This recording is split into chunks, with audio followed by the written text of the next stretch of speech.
Welcome to another episode of the Friday podcast. Oh, shit, here comes Leo. This is number 56. You know what I'm saying? And I felt like recording, and I'm just gonna fucking do it. Hope y'all had a blessed week. Always look on the bright side. Let me see, what do I want to look at first today? So I've been seeing these a lot, especially today. I saw them twice. Once when I was driving, once when I was at home. What it is black butterflies. So the black butterfly, according to Spiritual Growth Guide, the black butterfly is a symbol of rebirth and change. Due to their metamorphosis, black butterflies often symbolize a new beginning or rebirth. It is a sign that major changes are on their way. It can be a spiritual or physical transformation. According to Ryanhart.org, seeing a black butterfly cross your path may mean that your family relationships will improve. If you've been having problems with your butterflies might appear in response to your thoughts or prayers for guidance in your relationships. If you've been having problems with relationships in your family, seeing a black butterfly might be a positive sign. The disagreements you've been having with people you care about may soon end on a positive note.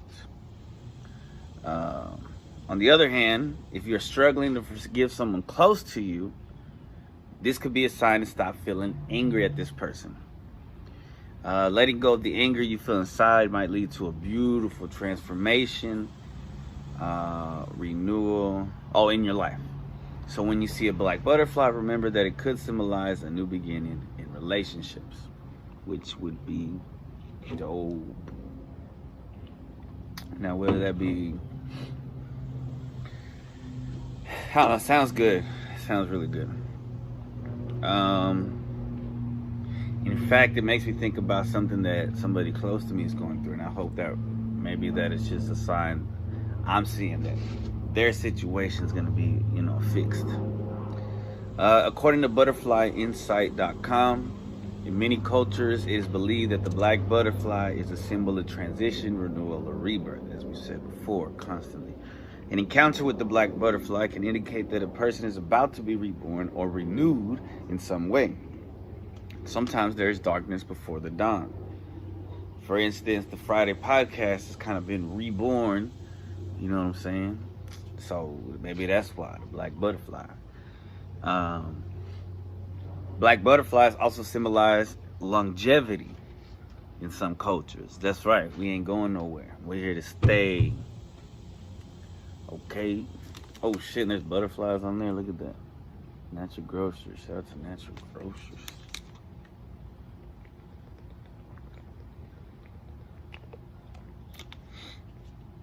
So the black butterfly may also mean that a shift in power is about to occur.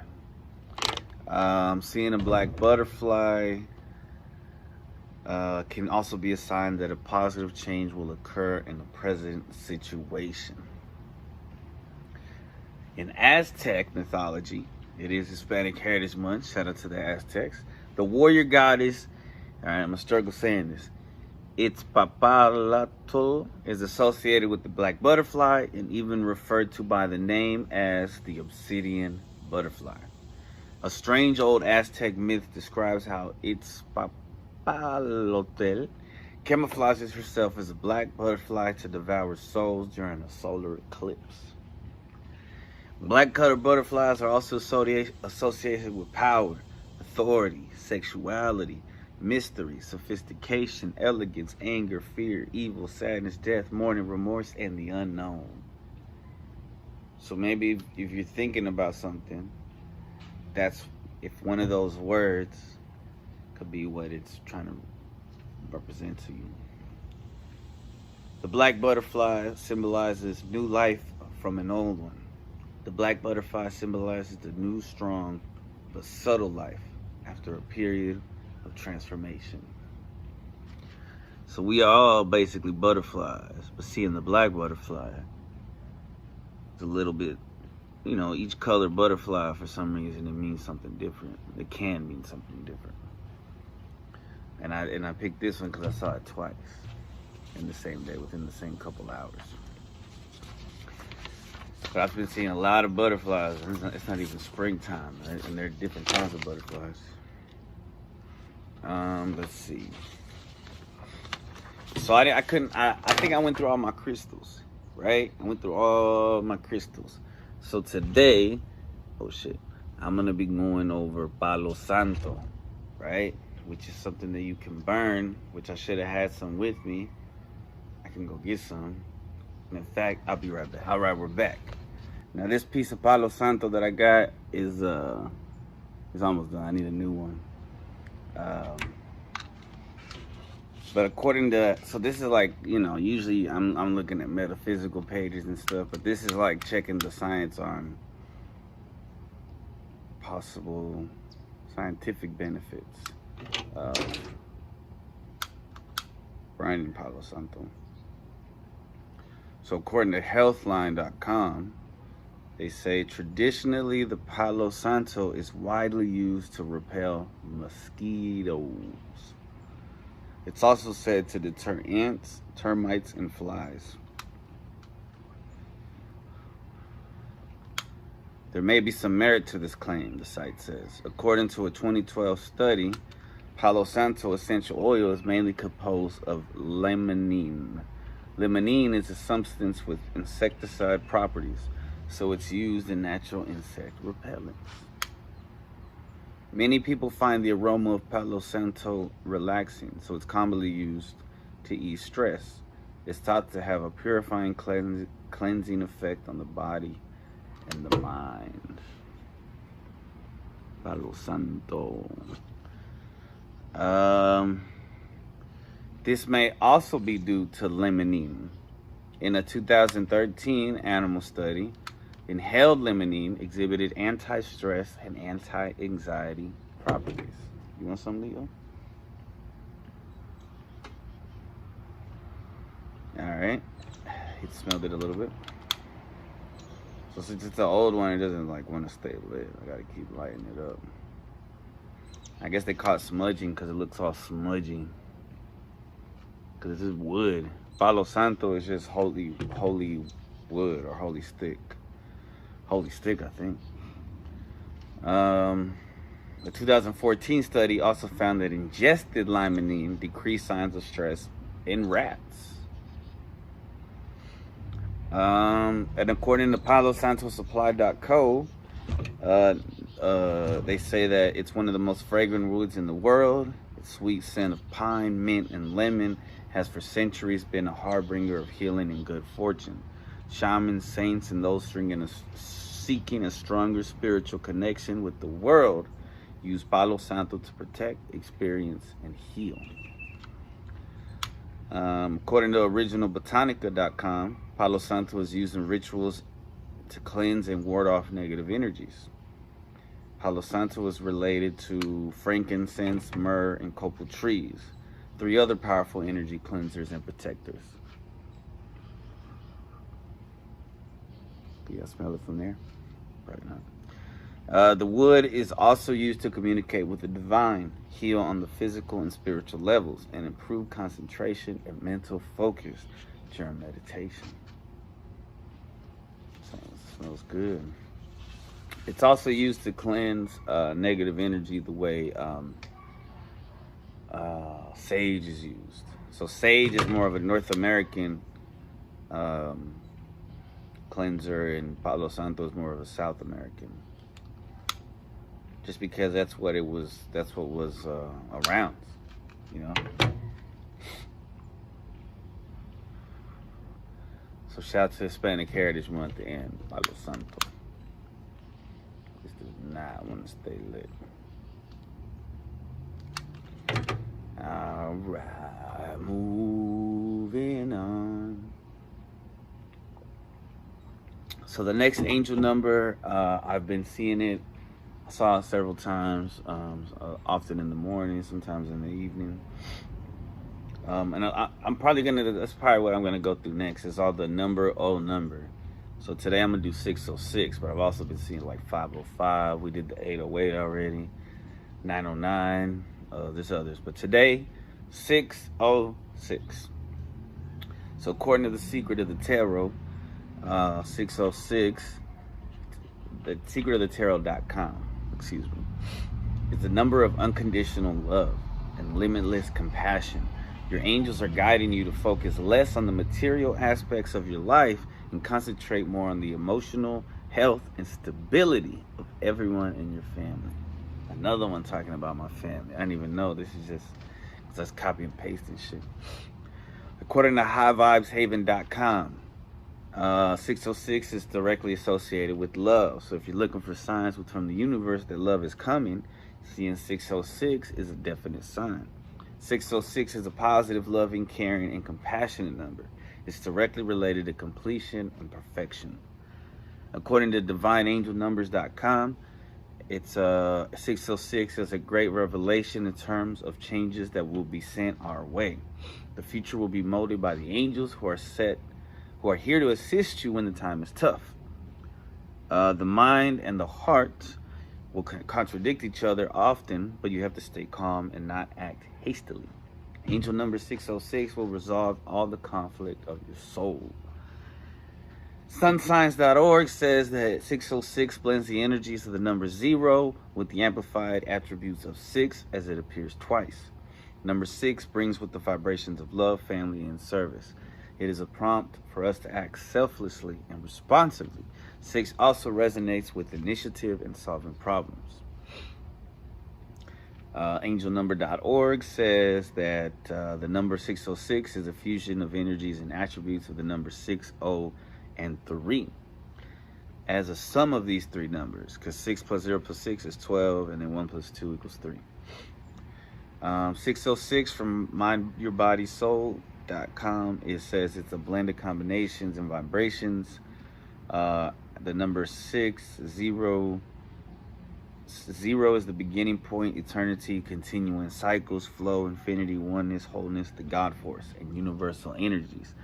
So 0 is the God force, and then you have the 6 on both sides, which means love, and so it's got love is all around. Man, heavy shit, bro.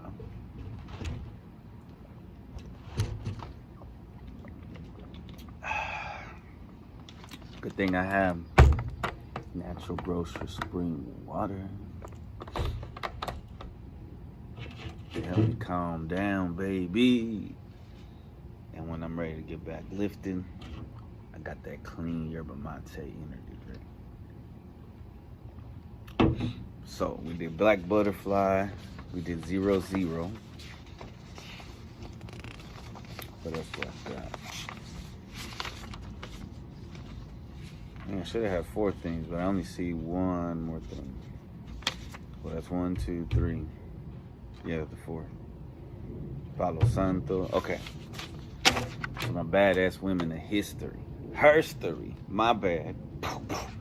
My fault. You gotta get it right, Ches. You gotta get it right, Ches. Alright, so continuing with the Hispanic Heritage Month theme. We're going to talk, now this is the longest name in the world. Imagine having to write this name on a name tag. María de la Soledad, Leona Camila Vicario Fernández de San Salvador. Best or easily more known as Leona Vicario. She was born April 10th, 1789. Passed August 21st, 1842. She was one of the most prominent figures of the Mexican War of Independence. She was dedicated to informing insurgents of movements like airplanes or drones or jets. Shout out to Jet Life. She was dedicated to informing insurgents of movements in her home Mexico City, the capital of the Viceroyalty. She was a member of Los Guadalupes, one of the earliest independent movements in New Spain, which was Mexico and Texas and shit. She financed the rebellion with her large fortune. I might be wrong about Texas, but it's some parts of Mexico. She was one of the first female journalists in Mexico. Driven by strong feminist beliefs, she took many risks and sacrificed much wealth in the name of liberation. Vicario has been given the title Distinguished and Beloved Mother of the Homeland by the Congress of the Union. Her name is inscribed in gold in the Mural of Honor in the lower house of the Mexican Congress. 2020 was declared the year of Leona Vicario, Benemerita, praiseworthy, Madre, mother, de la Patria, of the motherland, as the term fatherland in Latin America is a female noun. La Patria, or La Madre Patria, the latter of which is sometimes used to refer to Spain. So her biography. Leona Vicario was an only child, the daughter of a wealthy businessman from Castilla la Vieja, Spain. Her mother was Camilla Fernandez de San Salvador, from Toluca. Leona acquired an extensive education in the sciences, fine arts, painting, singing, and literature. Upon the death of her parents in 1807, she remained in the custody, in 1807, 200 years before I graduated high school. She remained in the custody of her uncle and legal guardian, Agustín Pomposo Fernández de San Salvador, a well-known lawyer from Mexico City and an enthusiastic supporter of the Spanish crown. Her uncle allowed her to live alone, but bought a property adjacent to hers, something scandalous in the custom of the time. Her uncle arranged an engagement to Octaviano Obregón, a lawyer and colonel, but he was sent to Spain as a deputy to the Cortes of Cádiz. Following her liberal political ideas and despite her tutor's pro-royalist leanings, Leona soon began to be in contact with groups that advocated and eventually began to fight for Mexico's independence. In 1809, Leona met Andrés Quintana Roo, whom she would later marry in 1815. Roo? Yo, is he related to Roo from Christopher Robin's Friends in the 100 Acre Woods? Whom she would later marry in 1815. Quintana Roo was also an important figure in the Mexican independent process. She worked with a secret society called Los Guadalupes to receive and distribute insurgent correspondence. Hold on, my battery's low. Once again, my allergies. I'll be right back. Let me blow my eyes. All right, third time's the charm. So, she worked with that secret society called Los Guadalupes to receive and distribute insurgent correspondence for the independent movement. She served as a messenger, helped fugitives, sent money and medicine, and helped in all she could. Leona also had an important role as a propagandist of insurgent ideas. In 1812, she persuaded some of the armorers of Vizcaya to take the side of the rebels. She fled her home in 1813 because her insurgent activities were discovered. Fernández de San Salvador convinced her to return, and she was detained and questioned in the College of Belén, but refused to inform on the conspirators. She did not want to snitch. El chingón. The insurgents rescued her, but the authorities confiscated her property. She was, however, granted a pension by the insurgent Congress. She married Quintana Roo, and they fled from the authorities together. From 1813 to 1819, the couple traveled from one place to another, working for the independence and living a life of poverty and sacrifice. During this time, Leona collaborated with the newspapers, El Ilustrador Americano and Semanario Patriótico Americano. They were discovered in 1817. Both accepted amnesty from the royalties and stayed in the city of Toluca until 1820, the year of Mexico's independence. Oh, and this 2020. So it's been 200 years of Mexico's independence. And that was just the other day. So Leona Vicario and her husband are buried together at Independence Column in Mexico City. She was named the Sweet Mother of the Fatherland, Benemerita y Dulcísima Madre de la Patria, by a special commission ordered by the then President Antonio López de Santa Anna in August 1842, only days after her death. She was buried in Mexico City and is the only civilian woman to have received a state funeral. In 1910, Leona Vicario and Josefa Ortiz de Dominguez were the first women to be depicted on Mexican stamps and the second woman to be depicted on stamps in Latin America. In February 2010, 7 months before Mexico celebrated its 200 years. See, that doesn't make sense.